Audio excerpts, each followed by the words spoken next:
Welcome back नाज़रीन programme सिलसिले के उतना ही अॻिते वधायूं जिते पाण छॾियोसीं। जी आलमगीर साहब, अभी मैं आपकी तरफ आऊँगा। ख़ास तौर पर हमने बात की है शाहिद खान आफरीदी पर और जो UAE हमें बिज़नेस प्लान बना कर दे रहा है, ख़ास तौर पर पाकिस्तान क्रिकेट बोर्ड को कि यहाँ आएँ और इधर आकर खेलें। आप कह रहे हैं कि इतने वसाइल नहीं हैं। शुजात भाई भी थोड़ा इख्तलाफ करते हैं, मैं तो टोटली इख्तलाफ करता हूँ, क्योंकि इससे पहले जो हुआ था तौक़ीर ज़िया का ज़माना, जैसे हम आपसे पहले भी बात की, IDM सिस्टम आया, उसको ख़त्म किया गया। उसके बाद पूरे के पूरे जो ग्राउंड बने उनका काम जो है रास्ते में छोड़ा गया, कुछ बने कुछ आधे रह गए, वो इमारतें ऐसे ही ख़त्म हो गई। तो मेन ये कि एक चीज़ आप स्टार्ट करेंगे फिर उसको वहीं पे ख़त्म कर देंगे, तो ये तो प्लानिंग ही गलत हुई ना। सबसे पहले मैं थोड़ी सी तस्हीह करूं कि मैं ये बिल्कुल भी नहीं समझता कि वहाँ कोई फाइनेंशियल प्रॉब्लम है। मैं ये कह रहा था कि वहाँ जो मैचेस करने हैं फाइनेंशियली उतने अखराजात जितने पाकिस्तान में आने और उतना प्रॉफिट जो हमें मिलना है वो दुबई के हवाले से नहीं मिलेगा। अब ये हमारी बैड लक है कि हमारे मुल्क के हालात ऐसे हैं। दुबई को तो मैं अपना सेकंड होम समझता हूँ इस हवाले से कि अगर पाकिस्तान में क्रिकेट नहीं हो रही तो हमें ये सारा सेटअप उठा के दुबई ले जाना चाहिए और वहाँ जाके ये सारा सेटअप किया जाए।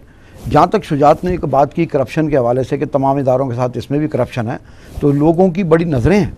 पाकिस्तान क्रिकेट बोर्ड का चेयरमैन बनने के लिए आप किसी वज़ीर आला से कहें कि आप अपना ओहदा छोड़ के चेयरमैन PCB बन जाएं, तो वज़ीर आला शिप छोड़ देगा और चेयरमैन PCB बन जाएगा। इसमें इतनी इज़्ज़त है और इतनी और चीज़ें हैं। लेकिन बात यह है कि हमें करना पड़ेगा, UAE पे मैचेस करने पड़ेंगे, अपना सेकंड होम ग्राउंड इसको बनाना पड़ेगा जब तक पाकिस्तान के हालात दुरुस्त नहीं होते।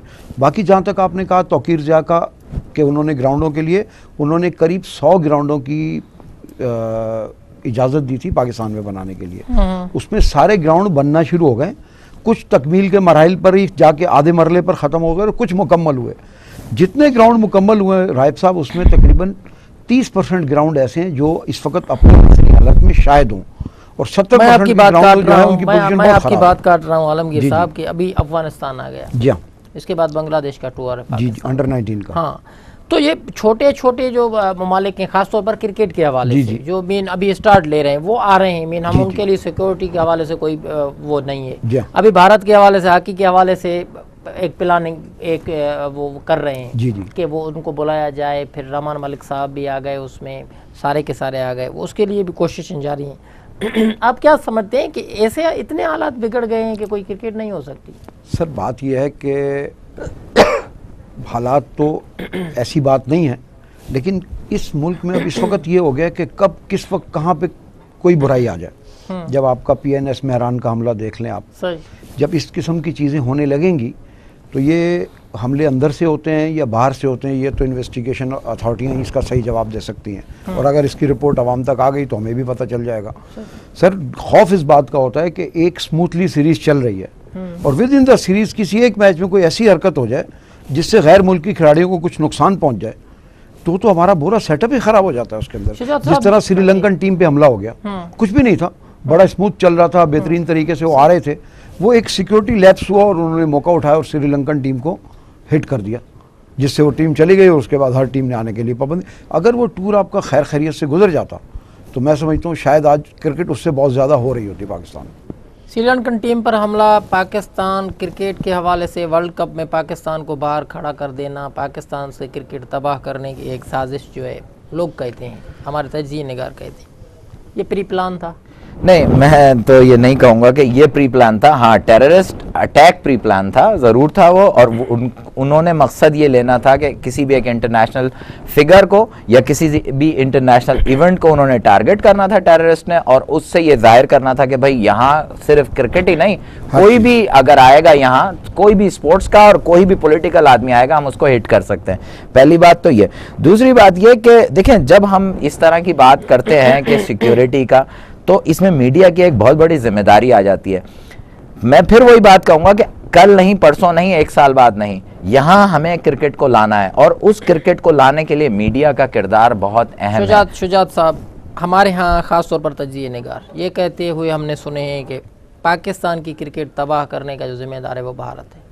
नहीं, देखें, ये बहुत ज़्यादती हो जाएगी कि अगर मैं ये कहूँ कि भारत है पाकिस्तान। देखिए, अब वो एक दुश्मन मुल्क है सब हर कोई डिक्लेयर करता है, लेकिन जब स्पोर्ट्स की बात आती है तो जाहिर है वो पाकिस्तान को फेवर भी करता है और डिसफेवर भी करता है। जहां पॉलिटिकली हालात बहुत ज्यादा हॉट हो जाते हैं तो वो फिर पीछे हट जाता है, जहां पॉलिटिकली हालात ठीक रहते हैं वो साथ, देखिए ना आपके प्राइम मिनिस्टर जाते हैं उनसे मिलने के लिए, स्पोर्ट्स इवेंट पे ही जाते हैं ना, लेकिन वो तो एक पॉलिटिकल इशू है। भारत को हम नहीं ब्लेम दे सकते, हमें आज ये सोचना है। आलमगीर साहब आप क्या कहेंगे कि अब शुजात भाई कह रहे हैं कि नहीं भारत को हम ब्लेम नहीं देंगे, लेकिन हम यहाँ पर सर को पीट कर ये कह रहे थे कि वर्ल्ड कप में हमारे साथ लाहौर जो मेजबानी का था वो मुंबई मुंतकिल हो गई, हमारे जो मैचेस थे सारे के सारे उधर चले गए, प्लानिंग हुई आईसीसी में, वोट्स जो हुए सारे के सारे भारत के चले गए। बेशक सही बात है, शुजात का अपना ख्याल है, लेकिन बात यह है कि हमें यहाँ बहुत सारा नुकसान भारत की वजह से ही होता है।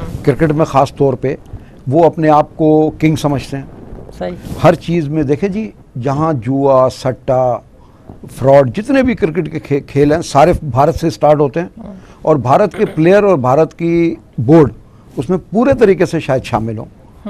हमारे यहाँ भी बहुत सारी तकलीफ़ें हैं इस सारी चीज़ों की, बहुत सारी गड़बड़ हमारे यहाँ भी होती होगी, लेकिन भारत एक बड़ा मुल्क है और वो शायद अपने आप को आईसीसी से भी ऊपर समझता है। नहीं देखें, इसमें यह है कि मैं आपको कहूँगा जहाँ भी पॉलिटिकली मोटिवेटेड लोग होंगे, क्या भारत के बोर्ड में पॉलिटिकली मोटिवेटेड लोग नहीं होते? होते हैं। क्या आपके बोर्ड में नहीं है? आपके बोर्ड में भी हैं। लेकिन आप ये कहें कि भारत का पूरा बोर्ड इन्वॉल्व है, मैंने आपको कहा जब भी आपके सियासी हालात दुरुस्त होंगे भारत का बोर्ड आपको फेवर करेगा। जब भी आपके सियासी हालात 2011 में शुजात भाई 2011 वर्ल्ड कप के हवाले से कब प्लानिंग हुई थी आईसीसी के हवाले से कि ये पाकिस्तान को भी मेजबानी के हकूक होंगे? बिल्कुल ठीक है, लेकिन उसकी रीजन देखिए ना राइब, उसकी रीजन डिफरेंट थी। आपके यहाँ जो है टेररिस्ट एक्टिविटीज इतनी बढ़ गई कि भारत कितना भी बोलता, अगर आपके दूसरे ममालिक न्यूजीलैंड, ऑस्ट्रेलिया, श्रीलंका, हमने क्या किया? शुजात भाई हमने क्या? आप कह रहे हैं कि टेररिस्ट एक्टिविटीज इतनी ज्यादा हो गई, लेकिन आईसीसी के कानून के मुताबिक कितने अरसे पहले जो है किसी भी खास वजह से कहीं भी कोई भी वेन्यू चेंज करना होता है। नहीं, वो आप सही कह रहे हैं, वो लॉ अगर आप आईसीसी स्टैंडर्ड उठा के देखेंगे तो वो गलत था। हमने क्या किया? लेकिन हमने देखिए सबसे पहली बात है आपका बोर्ड वीक था, आपके बोर्ड ने स्टैंड नहीं लिया। आपका बोर्ड उस जगह पे स्टैंड लेता तो आप यकीनन खड़े होते। आपका बोर्ड अपने एक प्लेयर के लिए स्टैंड नहीं लेता। अहल नहीं थे, अहल नहीं, बिल्कुल अहल नहीं। इसमें तो कोई शक शुबा। कौन अहल नहीं थे? मैं वो सुन रहा। बोर्ड, हमारा बोर्ड। अच्छा, हमारा बोर्ड है, चेयरमैन बोर्ड। देखिए ना, चेयरमैन अहल ही नहीं है इस बात का कि वो कोई स्टैंड ले। आपके 3 प्लेयरों को मरवाने में चेयरमैन का काम है, जो आमिर, आसिफ और सलमान बट। अगर स्पॉट फिक्सिंग के ऊपर, क्या ये काम ऑस्ट्रेलियन प्लेयरों ने नहीं किया? क्या ये इंडियन प्लेयर हर वक्त ये काम नहीं कर रहे? सही। हर इंडिया आईपीएल जुए का अड्डा है। सही है कि नहीं है? सही।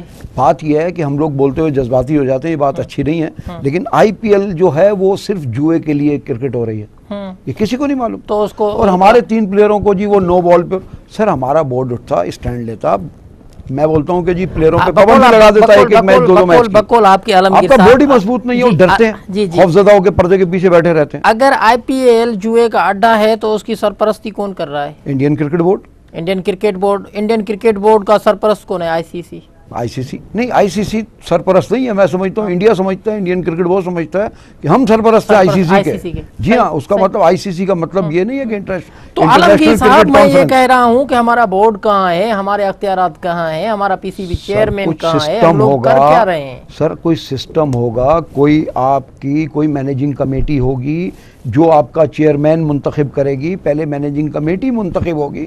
मैंने उठा के 12 नाम दे दिए कि जी आप जो हैं वो गवर्निंग बॉडी के मेंबर हैं। ऐसे आपके 5 रीजन के लोग इस वक्त गवर्निंग बोर्ड में और 8 आदमी बगैर रीजन्स के गवर्निंग बोर्ड के मेंबर हैं। 2 टेक्नोक्रेट्स होते हैं इस वक्त। बताइए कोई 2 टेस्ट क्रिकेटर हैं हमारी गवर्निंग बोर्ड में, जिस तरह एक जावेद मियादाद जिसको डीजी बना दिया गया, इंतखाब आलम नेशनल क्रिकेट एकेडमी के चेयरमैन इंतखाब आलम, पाकिस्तान क्रिकेट की टीम के कोच इंतखाब आलम, 70 साल से ज्यादा उम्र रखने वाले इंतखाब आलम, चेयरमैन के जाती दोस्त इंतखाब आलम।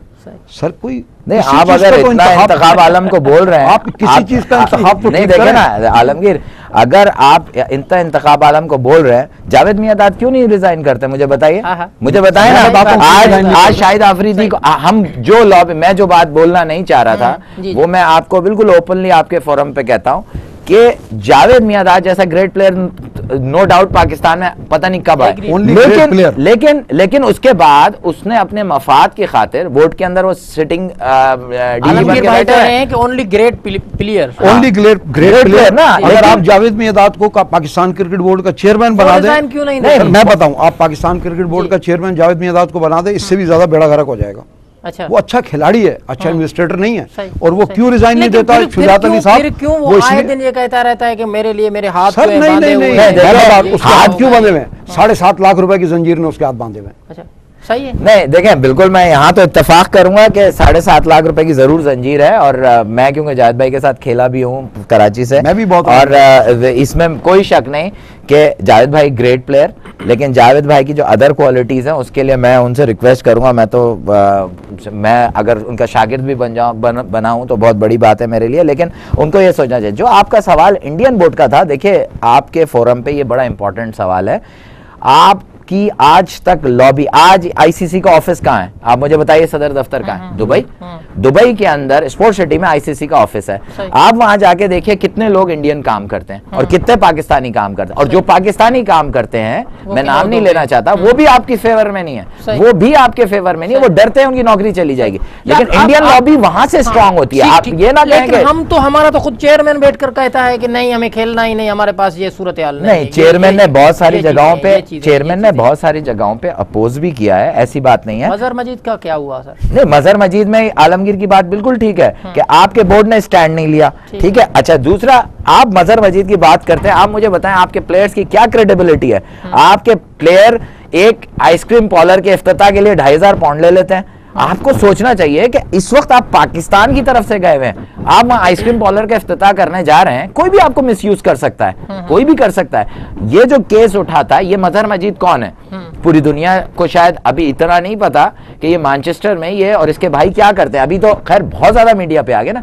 ओरिजिनली इनका भी जरिया माश ये है, इनका जरिया माश ये नहीं था कि ये बुकीज के साथ मिलके कुछ करते, इनका जरिया माश ये था फुटबॉल क्लब जो मैनचेस्टर, फुटबॉल क्लब के अंदर था, लेकिन जो मैनचेस्टर के अंदर, क्योंकि एक बहुत बड़ी पाकिस्तान कम्युनिटी है जो बिजनेस से वाबस्ता है, वो कोई भी चीज अगर, क्योंकि नेशनल गेम है इंग्लैंड का, तो नेचुरली वहां के उनके जो बच्चे हैं वो बिल्ट हुए क्रिकेट में, तो अब वो बच्चे जब वो चाहते हैं कि जी मैं शाहिद आफरीदी से मिलूं या मैं फलां प्लेयर से मिलूं, तो ये मजहर मजीद पैसे लेके उनको मिलाते थे। तो अब इसमें जो बिजनेस एक्टिविटी होती थी कि कोई पार्लर खुल रहा है तो जनाब वहां पाकिस्तान प्लेयर जा रहे हैं 1000 पाउंड लेके, कोई 1000 पाउंड लेने का, मुझे तो मुनीर हुसैन साहब ने यहाँ तक कहा था कि हमारे प्लेयर अगर किसी की शादी में आना चाहेंगे तो उसके लिए भी पैसे लेंगे। इनका जवाब तो आलमगीर साहब दे सकते हैं ना? नहीं, इसका जवाब बात ये मुनीर हुसैन साहब ने बात की जी। मुनीर हुसैन का तजिया बिल्कुल दुरुस्त है, मैं इसके बाद इसके ऊपर कोई बात नहीं करूंगा कि मुनीर हुसैन ने बात की। सर जी, मुनीर हुसैन ने बिल्कुल दुरुस्त बात की, शायद ऐसा ही है सर। कैप्टन्स कॉर्नर की जो मीटिंग होती है, रात को एक छोटा इंटरव्यू वो होता है, उसके भी पैसे लिए जाते हैं, लेकिन बात यह है कि इनका ब्रेड एंड बटर यही है। वो बोलते हैं जी जब हम आज इस जगह पर हैं और थोड़े सालों के लिए हैं तो हम हर चीज से पैसे क्यों ना कमा लें। इतने महंगे महंगे ऐड, सर धोनी देखें, दुनिया के 8वें नंबर पे अमीर तरीन स्पोर्ट्समैन है, तो बात यह है कि ये इनका ब्रेड एंड बटर के अलावा अब तो खैर ये इनका सर ये बटर से किस्सा जो है वो आगे चला गया है, क्योंकि 7 लाख की जंजीर है 1 महीने के हवाले से। अभी इंशाल्लाह फिर किसी प्रोग्राम में इन बातों को कंटिन्यू करेंगे। आलमगीर भाई आपकी, शुजात भाई आपकी बड़ी मेहरबानी कि आप मेरे प्रोग्राम स्पोर्ट्स बॉक्स में आए। जी नाज़रीन, अॼु तव्हां असांजो ही प्रोग्राम ॾिठो, काफ़ी गहमा गहम ऐं दिलचस्प, ख़ासि तौर ते असांजे महिमाननि जूं ॻाल्हियूं शाहिद ख़ान आफरीदी जे हवाले सां, UAE जे हवाले सां ऐं एजाज़ भट्ट जे हवाले सां, न रुगो इन्हनि हवालनि सां पर बाक़ी ॿियनि समूरनि हवालनि सां असां उमेद था करियूं त तव्हांखे अॼोको ही असांजो प्रोग्राम ज़रूरु पसंदि आयो हूंदो। पाण ईंदड़ हफ़्ते वरी कंहिं ॿिए महिमान सां गॾु या कंहिं जेको आहे सो ॿिए रांदीगर सां गॾु या ॿियनि इशूज़ सां गॾु जेको आहे सो पाण मिलंदासीं इंशाअल्लाह। तेसीं ताईं मोकिलाणी नाहे, पंहिंजो पंहिंजे पाड़ेवारनि मिटनि माइटनि रिश्तेदारनि सभिनि जो ख़्यालु रखिजो। पंहिंजे प्रोग्राम जे मेज़बान राय बपड़ खे ॾींदा इजाज़त। अल्लाह वाहिद।